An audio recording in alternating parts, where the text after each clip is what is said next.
if we see one thing quite often is I just need $500,000, and I just need, and we say no, you need some customers, either people. Right. You're listening to Ecosysteming, the podcast redefining economic development through the lens of equitable entrepreneurship. Join NC Idea as we engage with entrepreneurs and experts who are challenging the status quo and driving lasting change. Welcome, viewers of the Ecosysteming Podcast. I'm your host, Thom Ruhe, and today I am so, frankly, lucky to have in studio with me Stan Parker, who is currently serving as General Partner of Winston-Salem Partners Roundtable Fund. Forgive me for having to read that because most of us all know it as the Whisper Fund. Whisper Fund. So you are the General Partner for the Whisper Fund at the moment. We first met when you were serving as President of Winston Starts, and you have an extensive CV we're going to get into. But before I do, and I hope you don't mind, I'm going to ask you one very personal question. Yes, sir. Right out of the gate. I want to know how it's possible to have worked at Krispy Kreme for over a decade and be as fit as you are. I would have had to been rolled in like in a wheelbarrow after a decade at Krispy Kreme to record this podcast. Well, the last 6 years were pretty tough, so that took the pounds off. Yeah. Okay. Yeah. Well, I guess work stress is a real thing. That's isn't right. it? Very real in that case. Yes. Well, Stan, all kidding aside, thank you. It's a joy to have you in the studio. I said as we were warming up that I do consider you a great friend. You've certainly been a great partner to NC Idea, and Winston Starts has been a great ecosystem partner. And I think that's reflected in how many of our funded companies call Winston Starts home. So I know you're currently in your Whisper capacity, and we will go deep on that. I really want the viewers to understand the role of the fund and its organization and structure, and not the least of which its partnership with the chamber. Yeah. Because I think that's unusual. Yeah. But before we go there, do you mind if we just start with Winston Starts? Sure. Can do. So I've been around 10 years now, and I think my first introduction to Winston Starts, it was still a concept under construction. I remember getting a tour of the building when, I think we had to wear hard hats for that tour. When was that? Yeah, that's probably about 8 years ago. So that's sounds when it all kind of came together? It does, yeah. It does. I think it's going into its 8th year this year.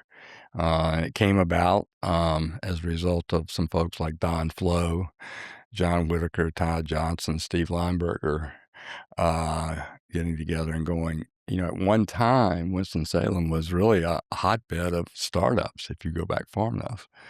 Reynolds, Haynes, Wachovia, which is now part of Wells Fargo, Piedmont Airlines, which became part of U.S. Air, and now American, Texas Pete. So a lot of companies, and the question was, how do we get that back? And so a couple of folks by Steve Lineberger went around the country and talked to some other ecosystems. Really? How do you do this? So they did the national tour, which is pretty common. Tour and tried to hit some big cities, but also smaller markets like ourselves. And what are the elements? How do you help entrepreneurs? How do you help entrepreneurs start out and grow their companies? And probably the model, it's an interesting model, took a little bit from everywhere, and started up about 8 years ago with the idea of helping founders by providing some great space. It's about 35,000 square feet of space there in Winston-Salem, downtown Winston-Salem, in the old GMAC building. Some great workspace, mentorship, coaching, educational programming. Winston Starts does not invest in the companies, but helps them prepare to raise money if they want to do that and make connections. And I think one of the most unique things about it is how long you can be there. You can be there almost 4 years. You don't have to be, but lots of folks have to make pivots and that takes time. I didn't know. So you push them out of the nest at 4 years? No one's ever been pushed out, Okay. and they can. We say that 4 years. There's probably a couple of folks who've been there a little longer. It's a great deal for them. They pay a very small amount for the space to get all these things, and people generally will start to outgrow the space. Right. And we've talked about, what do we do? What next? And that's an active conversation right now because they're still in a stage where they need support. Right. And so how do you make that a soft landing and give them the different type of space and different resources they need when they're getting later in the scaling process? I suspect you, to a certain extent, you're burdened by your success, right? You've built such great community there. If I was, building my company there, I could see a reluctance to leaving, Yeah. right? Because, I mean, we know this. You and I, we're old timers long in the tooth in this ecosystem building space. We know that community is a form of currency. Yes. I mean, it really is. And I don't mean just currency, like hard currency. I mean, like, there's value in these networks, collision of networks, the mentors, the people you bring, your community. I mean, Yeah. Don Flo, for one, like one of the most successful business people, in the state, Yes. right? And like, these are people that you wouldn't have access to kind of in the general public. So I could understand why, people would want to stay around for as long as Yeah. they do. And the mentors are fantastic. I think our founders would tell you they get just as much learning from the other founders who might be totally different business, different vertical, but they may be 3 months or 6 months ahead of where they are. And sometimes I've heard them say, it's not like I can't tell you what to do, but sometimes I can tell you whatever you do, don't do that. Right. So it keeps you from going down that rabbit hole. And so the mentors and the other founders are very gracious about paying it back and paying it forward. It is a great community, and I will say this about Winston-Salem: the folks there are they will help you, and all you have to do is ask. And if they can help you, they probably know someone who can, and they will literally take you over, walk you over, and introduce them. And so it is just a terrific community. We're small enough that can still happen, but large enough that there are folks with a lot of expertise and capital too that can help out. How have you been able to curate that esprit de corps, right? That community. Like, what's the secret sauce there? Because like y'all Steven, went and did his homework, Yep. and now you've created that lightning in a bottle. But how have you created that lightning in a bottle? I think it's Winston-Salem. I'll be honest with you. When he went around and before even Steve went around the country and started benchmarking folks, he talked to some folks who were around when some of these companies were getting going, and they all talked about how they helped each other out. And through advice or loans or investment, and even though that was a long time ago, it's still there, and it's a community where these folks know each other. They've been there. It's not. We have folks moving in all the time and are part of it too. We've got people that have been there for generations and take a lot of pride in Winston-Salem. They just want to help out, and so we're tapping into that. Do you think, I've been asked this, from kid from Cleveland, Ohio, so Midwest, born and raised, so to speak. Do you think that's a Southern culture thing? Do you think it's just a historical artifact of Winston-Salem and, how it created community wealth, going decades ago? Or is it the concerted effort? Like, we struggle with that, right? Like, we've helped and funded over 500 companies in the last 20 some years. And we always want to have that pay it forward back is what I call it. Yeah. That's my attempt at being clever. Pay it forward back. And, to varying degrees. Let me take the high road and say we're not as successful as we'd like to be. And so I'm trying to distill that. Like, how do you do that magic? Well, you guys do a great job, Tom. You're being modest, but I don't. So I grew up, I was born and raised in North Carolina, but I have lived in New York and Dallas and Singapore and traveled. I think a little bit of it is a Southern thing, I'd like to think. And then I think the size has something to do with it. In Winston-Salem, I think, Forsyth County is around 400,000 folks. It's pretty easy to get around. It's easy. It's just easy. It's easy. And I think that's a factor. I think the history is a factor. The culture is a factor. And people just take a lot of pride in the place and in the city and want to make it better. So, I mean, Winston-Salem is a major metro area. Forsyth County, you just said 400,000 people, but you get much out of the city limit, it starts getting rural pretty fast. Yes. Do you see a role for Winston Starts, in supporting kind of like an exurb/rural community? Because, you guys can be that central location where folks in these rural communities where they don't have that density, they don't have the access to the networks and the mentors and stuff like that. Is that baked into the mission of Winston Starts in any way? Not originally, but it is now. Originally, it was 100% focus on Winston-Salem and Forsyth County. And about 2 years ago, as we felt like we had the model was working, we had worked out the kinks, and two things we wanted to do. One, we had typically started or historically started with companies in Winston-Salem, Forsyth County that already had some traction. They were past the idea stage. There were a couple of other folks who would help people at the idea stage and would be like pipeline into us. Along the way, they stopped doing that. And we thought, hey, we need to, I talked a little bit about giving soft landing to companies who kind of are graduating out. Right. But the other hole we had in the pipeline was the idea stage. And so with your help and NC Ideas help, we were able, you gave us a grant to start an idea stage program, which we call Explore. And we also thought that program would give us a better entree into the more rural markets where, we can help you with the idea and you don't have to, and we made it. The first year we did it before we got help from you guys, it was a lot like our typical program where it was an in-person program. Okay. You came in, mentors, you're just at a different stage. And what we found out as we got feedback after a year was they said, hey, we love it, love the program, but we have jobs. We're like, oh, yeah. So it's a little hard to come in here at 2 o'clock on Wednesday.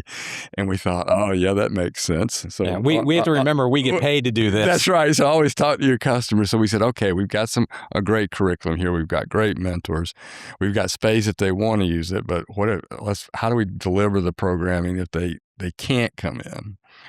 And so you guys helped us with a grant to create an online program, and we extended that out to the rural areas. And last year was the first year of that program being online, and they can come in if they want to, but they don't have to. And it's going well. I think we've got some trust building to do in the rural counties that they don't look and think you're trying to steal our companies. Yeah. And the only thing that will make the partners out in the rural counties feel better about it is showing them that's not going to happen. Yeah. And so that's just going to take Ben Redding and I've talked about it quite a bit and what can we do, and we keep at it and have some success stories, and hopefully in 2 or 3 years that program is up and running with a lot of traction. I understand that skepticism in rural communities. I was at my first year on the job. I went to one of the Rural Center's annual conferences, and I remember they were giving somebody kind of a Lifetime Achievement Award, and he was reminiscing on their body of work and said, of rural communities, they'll take your money, but they won't trust you. And I took that to heart. And so, my first year in this role, I put over 40,000 miles on my car. Yeah. Because the way we have found it is you got to show up. I think that. Right? And you got to show up more than once. And you got to demonstrate that you're going to be there for them. But I know we share that value, but let me just put you on the spot for the soundbite. Like, why is it important for us to support rural entrepreneurship? Well, I think there's great entrepreneurs out there for one, and they just they need the tools, and they just may not have had exposure to that how a business is started. Just drawing on my own personal experience growing up, I was born in Chapel Hill and I grew up in Hillsboro, and it was a totally different place at that time. It just happened to be, 10 miles from Chapel Hill. But when you went up 86 and you crossed into northern Orange County, you people were farmers or mill workers, and so as a young boy growing up, that's what I related to. I mean, you relate to most people, what's tangible. Right. And so bringing something different to these folks, and I'm not saying, but it helps. And it's showing them, yeah, here's a way of doing something that maybe you haven't thought of, and here's some tools, and then it's going to create jobs eventually in those communities, and they're going to be more self-sufficient, which we all want. I think, yes, you know this. I'm saying this basically for the benefit of our viewers. I live in Hillsboro, Yes, and I live north of. My mailing address is Hillsboro. I think it's Cedar Grove, to you're be honest. And so it is still all farms, and and I mean, it's one of the reasons why we chose to live there was quality of life. And I think to myself, in just 10 years, how strange it is that I've been accommodated. Like when I have a hankering for a steak or, any of my meat purchases, I don't pick those up at the market. I just go up 86. It's about 8 miles from my house, Baldwin Beef. okay. I'm going straight to the source. There you Like go. I can It's good buy stuff. right from the farm, Yes. right? And I think that's just an incredible quality of life thing. But I appreciate that sentiment. And I would also argue that some of the most entrepreneurial people are the people living in our rural communities Sure. out of necessity, right? And so that's a huge untapped potential for the state from an economic, impact standpoint. Yes. And so I think we share in that desire to support rural entrepreneurship. It's interesting, coming from the Kauffman Foundation, where I had the good fortune to work, and I know people that work at like the Gates Foundation as well. People forget like some of our biggest foundations, a lot of them were created by wildly successful entrepreneurs, right? That's how the Yes. endowments get created. Yes. The concern I have is, and people are taking notice. There's writings about this, like the Chronicle of Philanthropy and others have been studying this. There's tremendous fortunes being created right now. There's this generation of mega successful entrepreneurs, but we're not seeing Yeah. altruism or philanthropic ambition. And I got to tell you, it's a head scratcher for me. Like if I had access to some of these people, I would say, what what's your greatest ambition? You want to die with the most toys? Yeah. I mean, wealth creation is a wonderful thing. It has it's made our country great. You know, there's a little bit of a backlash around entrepreneurship. Right. There's a fringe of the political spectrum that thinks, capitalism is dirty or whatever. And, both sides have the lunatics on the fringes for Right. sure. For sure. Right. So wealth creation is officially, it's a great thing when it happens. It strengthens communities. But it's particularly impactful when gentlemen like Don put their wealth to work for the sake of humanity. Yeah. Right. And I just wish um, that gene mutation was more broadly Yeah. shared That would be nice. and out there, because there's so much. I mean, I don't have to, I'm not saying anything that's earth shattering here. We're kind of tribal at the moment, right? Yeah. And I'd like to think that supporting the entrepreneurial potential of everyone serves everyone, right? That's a way to advance humanity through the flourishing of others. Yes. So, like, isn't that one thing we can all unite around right now? You think. You would think. You would think, Yeah. you would hope, but um, we were talking mutual admiration between the two organizations, Winston Starts and NCIDEA.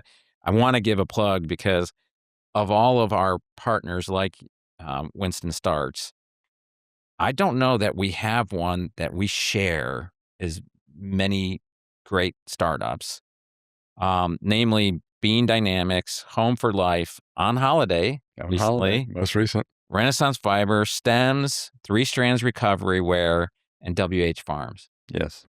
And we both know there are some real hot shots in those groups. As a matter of fact, I was just recently at Seed the South, and David from Beams made one heck of a presentation. And I'm not claiming to be unbiased by any means, but I certainly felt like he was the strongest of everybody that had presented. And also not lost on me was the fact that last year's winner was Run Bin Dong, of Scale Social. It was cool seeing him as a judge this year. But On Holiday Yes. just got a seed grant, so they've just entered, the family, to use our language. Stems, Amy was in that hot seat just a few weeks ago. Right. Her episode is streaming as we speak. You could get out there wherever you get your podcasts, and just how incredible is she? I mean, She's talk fantastic. about and also connecting, right, to the rural community Yeah. with what she's doing for growers. Yeah. How did you guys connect? She just stumble into your door one day, or? I'm trying to remember who introduced us to Amy, but I think she had been down here and part of NC Idea first, She did. and went She was through a some of your micro. That's right. And I think post that is when we were first introduced to Amy, and she came in, and no, I know what it was. I think she maybe approached Whisper. I know we're going to talk about Whisper shortly for some funding, and they had suggested that maybe Winston Starts could help her. And there's not a formal relationship between Winston Starts and Whisper. There's an arm's length, but back to the Winston-Salem collaboration thing. And I think probably Whisper referred her over. And we sat down with Amy and looked at her model and thought it had a lot of promise. And we had a couple of folks who we felt like could help with the hub and spoke logistics.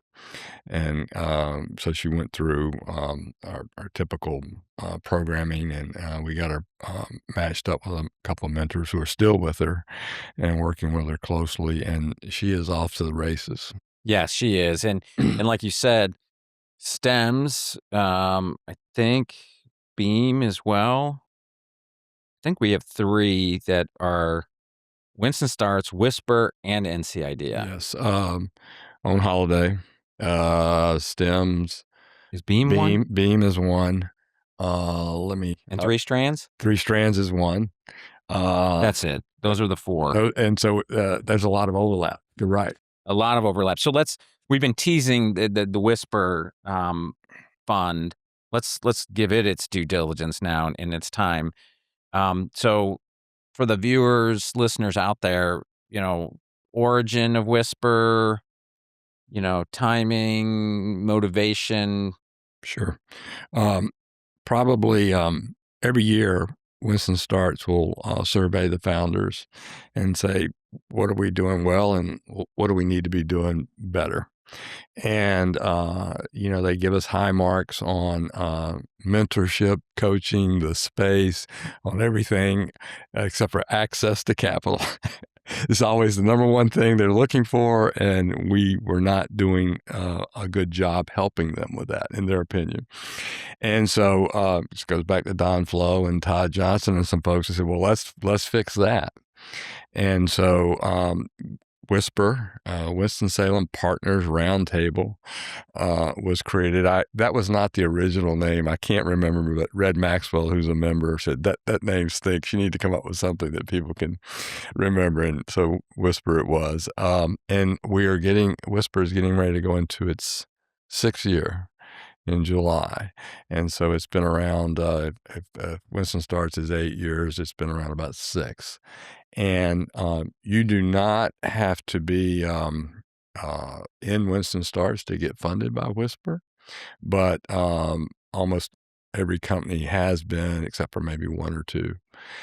It's a natural. When I was at Winston Starts and felt like a company was ready, I would tell the guys at Whisper, which I wasn't part of at that point, I think these guys are ready Would you take a look at them? And they'd get a pitch, and the general partners would do a screening pitch, and then if you got past the general partners, you would do a pitch to the entire membership. And May I ask how many members there are?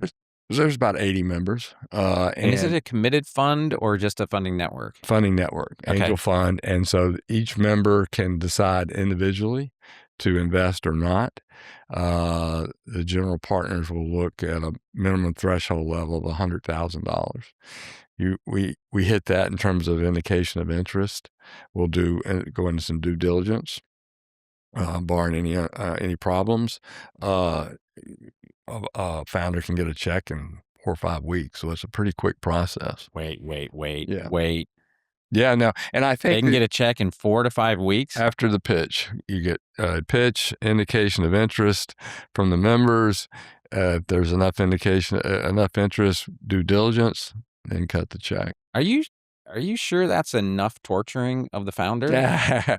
So I think part of the reason is usually the founder is pretty familiar to the community already. Right. They've already been in Winston Starts a year, although they don't have to, a year or two. And so we've known David. I mean, we love David. We love all our founders, and those folks that we've all are supporting are really good. But we've known them quite a while now. We've watched them pivot. We've watched them react to adverse conditions and get through it. And so when they come in for funding or follow-on funding, we're pretty familiar with them by the time. I'm speaking about Whisper now. Yeah. And we're pretty familiar with them. So I think that helps in terms of the timeline. Yeah, I'm sure it does. Obviously, I'm just being silly, but I mean, that is also a refrain, right? If you go, so yes, they're always going to say access to capital. And then if you get granular on that, it's like the process, Yeah. right? Yeah. Death by 1,000 cuts. And, and there's some validity to that. I will say that the access to capital argument is, I mean, I've been in this business, this line of work for over 2 decades now. And that's coming from the entrepreneurship side. And then I kind of crossed over to help. Yeah. And 20 years ago, they were saying access to capital and the process itself, right? Yeah. And like I said, I think North Carolina is largely an exception, but there are plenty of funds across the country. I mean, I saw a lot of this in my Kaufman work where it's a club. It's not truly a fund, and the pitches are more like dinner entertainment. And it's not particularly helpful. So I'm always kind of straddling the fence between the funders and the founders to say, okay, you're both right to varying degrees, right? And like I said, I think actually I want to exclude certainly Whisper with that kind of a turnaround, and most of the funds in the state of North Carolina. Again, it might be a Southern, cultural nice thing, like, hey, we're gonna be direct with you, but in a polite way. Yep. And let you know where you stand. But I teed this up in your intro about Whisper specifically, that it's got a form, if I'm reading it correctly, it's a formal partnership with the chamber? Yes. So they provide some support in terms of admin support, and also if they're aware of companies, they're making us the company's aware of us. Mark Owens, who heads up the chamber, which we call the Greater Winston-Salem Inc., which is confusing to some folks, but that's our Chamber of Commerce, is a great supporter of entrepreneurship in Winston-Salem, both Winston Starts, Whisper, and we couldn't ask for a better partner. Well, then I got to take a minute and give them a kudos, a shout out, because I know it's a little off topic, so forgive me for a second. But again, my work in building ecosystems, not only in the United States, but around the world, chambers of commerce, generally speaking, not great partners in advancing entrepreneurship. And when you think about it, right, at the essence, like you're a member organization, existing companies, Yes. and you're like, you're going to take my dues and support something that might end up creating a competitor to me. Right. Right. Right. So I've worked with many chambers. I've been approached by many chambers that, hey, I think for most, it's not sincere as it is, in Winston-Salem. Like, we wanna say we're pro-entrepreneurship, but at the end of the day, it's like their members largely don't stand for that. Yeah. So, yet put it it's the cherry on the extraordinary sundae that is Winston-Salem, that you guys can look beyond that and say, "Hey, this is rising tide argument," Yeah. right? It's I good for agree. everybody. Yeah. Um, I commend that. I wish we saw a little more of that esprit de corps, that, camaraderie at the state level, and I'm gonna I needed, since I've got somebody with your experience in the hot seat, to draw out your feelings about ecosystem building as a kind of an economic development priority. Um, that support between Whisper and the chamber, like, we don't see that at the state level. Right. Do you have an observation about, I mean, like, you as everybody else knows, are traditional form of economic development, Right. right? Hundreds of millions of dollars to encourage, you know, companies to move to the state, best state in the nation for doing business. Um, but what about our hometown heroes that are, slaving away, starting the companies that are creating these jobs that we so desperately need and value, and the wealth that's going to stay in the community, right? Right. If it gets built Yeah. here, would you care to pontificate on that? Sure.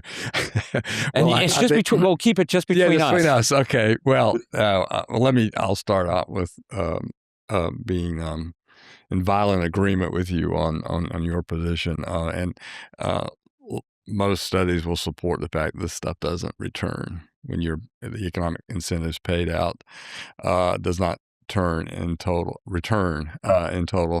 But I think, why do they do it? It makes good.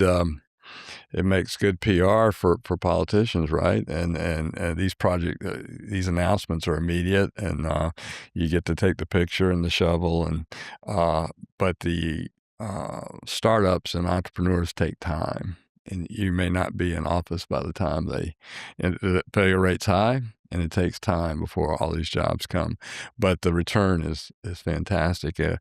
I think in Winston-Salem, we this may go back. Mark Owen is very forward thinking about this. We try to attract companies too, but we don't think that that's going to be enough for Winston-Salem. We don't think a lot of large companies are going to move there, so we have to grow our own. And so I think that's why Mark and everyone else has such a attention about it, and such enthusiasm about doing it. It's key to our future success in Winston-Salem. Now that being said, and I tend to agree, right? Like, it's probably more fertile ground to torture this growth metaphor, to gestate our own. But man, it sure would help with a little extra water, a little extra fertilizer, right? Sure would. I mean, I recall a story. I was speaking with this woman. She founded a very successful life science company in the Triangle, in the park, grew it to a couple thousand employees. Was trying to get help from some of the usual sources, but it was like, you're here. We don't, there's no like codified program to sanction tax incentives for you or anything like that. Yeah. And I remember with astonishment hearing her say, and then she saw the state give this lucrative incentive package for a competitor to move to North Carolina. And she was like, that was it. That was Yeah. the tearing point. And she ended up moving the company, I think, to Spain or Portugal, right? Thousands of jobs. It was a company she eventually sold. And she's still here and her wealth's here. Yeah. But like, think of the missed opportunity there, Yeah. right? And I know the grass is greener, but I don't know how we change the dynamic, the thinking. I think, to your point, those big deals that get announced, it's just, and both, this is not a party issue. It's not a partisan issue. Both sides are equally guilty. Everybody's there for the shovel ceremony. Yeah. Nobody's there when the headlines come out that, Apple's not going to build that big Right. headquarters that, we had the fanfare of several years ago. Um, I don't know. I guess what I'm just saying is I think it's one of those things that all of us in this space can collectively stay on point messaging Yes, wise so that we can elevate this notion that let's invest in ourselves, yeah, man. yeah. Well, Right? Tom, you and NCI do a great job telling that story. I think we just, like you said, we just got to keep telling it and pointing to the successes and saying, it's not either or. It's probably going to be both, but you could do more over here, and here's some results. And we just have to keep with it. And I appreciate your leadership on it. That's I'm gonna keep doing this until the board fires me. Well, there you. Because I'm sure I'm pissing some people off, but Well, keep on, brother. I'm also addicted to data, right? So Yeah, the data the data tells the story. here's the novel concept, right? Let's just look at what's working and do more of that That's right. and less of the other stuff that doesn't. So if you and I were in charge, what would that look like from an economic development priority? Like, do you have ideas on how that might manifest or Yeah, I think a lot. I hate to keep, you know, if you could take the model where we're trying to do in Winston-Salem, where there's a lot more people involved. I would like this. I would say I would like to see the city and county a little more involved in terms of supporting um, Winston Starts and entrepreneurship. The city has in the past, but it hasn't been consistently. So getting all public, private, more involved, realizing how important it is to economic development, and have that model replicated across the state. I think your NC idea is uniquely positioned to. I call you guys the brand manager of entrepreneurship in North Carolina, and finding these hubs where it's working and going. Well, here's what they're doing. Here's the components. It's not too complicated, and showing people how it's done and how they can tweak it to their market, but replicating that across the state. You're already doing that. we're trying to. I mean, and by the way, brand manager, is that the title you gave it? But brand manager, I'm an old brand management guy, so back in the day when brand managers were set at the hub of the spoke. Yeah, I mean, you have a company that does that. Brand Pathways. You were Right. senior director of marketing communications at Eshelman School of Pharmacy. You were at this little textile company called Hanes Brands for Yeah. 10 years Yeah. in branding capacity. So I want to thank you for the title, and I'm accumulating titles. I was just introduced at Seed the South recently, and the MC that was the host, and he's just a tremendous personality. We were standing on the side of the stage, and he's like, "Yeah, I got your hype reel. I know how I'm going to introduce you." But he looked at me, he said, "You know how I really want to introduce you?" And I was like, "No." He said, "I just want to call you one cool mother." I was like, I thought he was just, joking.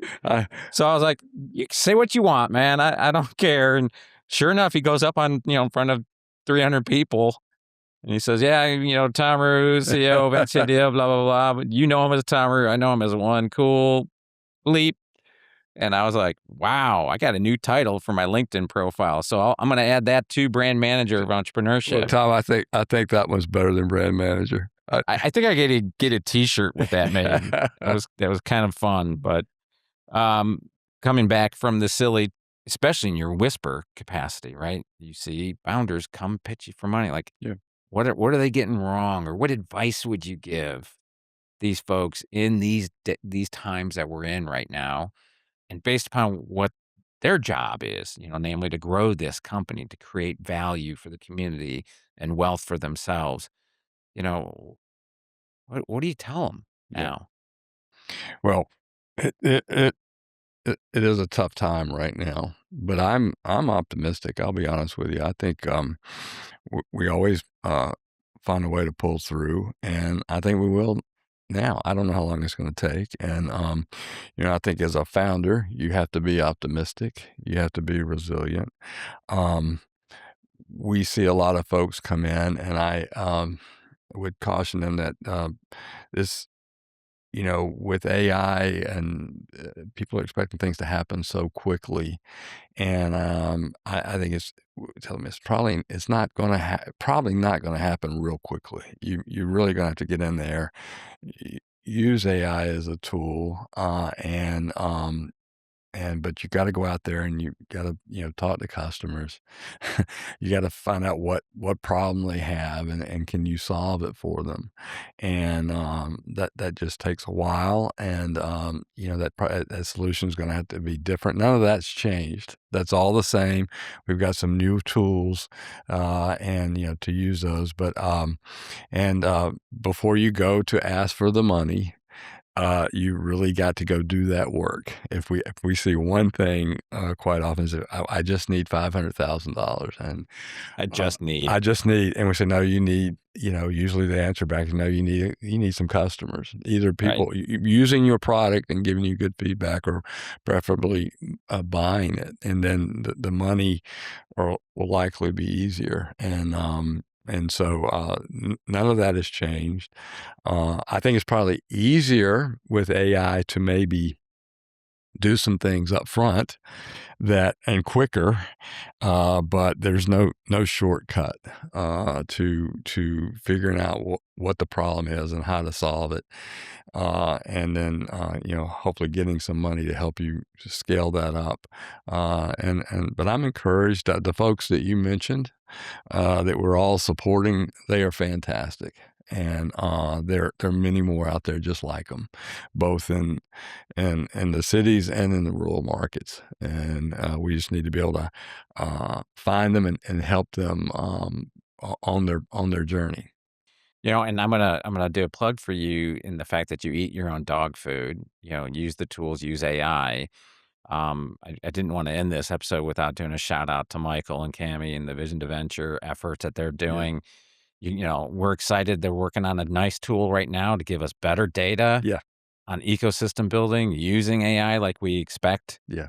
The people we serve to use AI. And I always like to say to use it as a superpower and not a cheat code. Yes. Right. Because those are the two ways I'm seeing AI. We see it in our grant intake process. Yeah. I mean, we've had an explosion of applications, but it's noise. It's not frequency. Yes. So our denials have skyrocketed because it's people that just using it as a cheat code, right? Just easier. Yeah. They throw in some other prompts to doing an application, but they're not sincere about it.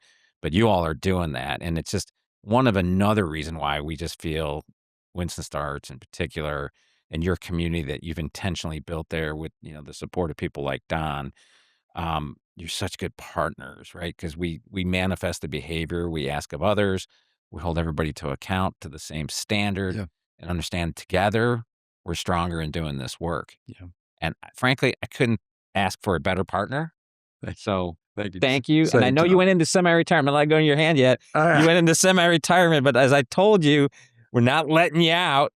Right? You got to still be around. I'm around, Tom. And let me just, I want to thank you and NCIDEA for all the support across the state, but specifically in Winston-Salem. You guys have helped several of our founders. You've helped Winston Starts, and we wouldn't be where we are, and our founders wouldn't be where they are without you guys. And I sincerely appreciate that and all that you do. So thank you. And with that, I hope you all have enjoyed today's episode as much as I have.